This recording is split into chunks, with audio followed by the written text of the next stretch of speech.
हिंदू किसी खास नबी आ रसूल की उम्मत नहीं है।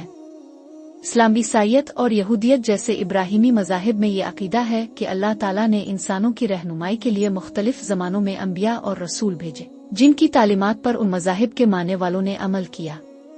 लेकिन हिंदू धर्म एक अलग नौइयत का मजहब है जो किसी एक नबी आ रसूल की तालीमात पर मबनी नहीं है। हिंदू धर्म की बुनियाद कदीम हिंदुस्तानी रवायात, फ़लसफ़े और मजहबी किताबों जैसे वेद, उपनिषद, गीता और पुराणों पर है। हिंदू मत में मुख्तलिफ देवी देवताओं की पूजा की जाती है और इसमें तनासुख यानी रूह का एक जिस्म से दूसरे जिस्म में मुंतकिल होना और कर्मा जैसे अकायद शामिल है।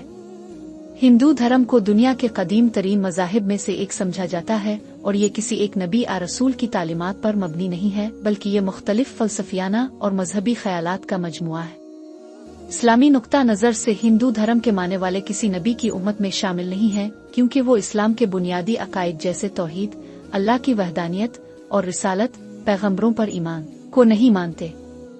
अलबत्ता इस्लाम तमाम इंसानों को अल्लाह की वहदानियत और उसके आखिरी रसूल हज़रत मोहम्मद की तालीमात की तरफ दावत देता है। खुलासा ये कि हिंदू किसी नबी की उम्मत नहीं है, बल्कि उनका धर्म अलग है और उसकी बुनियाद मुख्तलिफ मजहबी किताबों और रवायात पर है।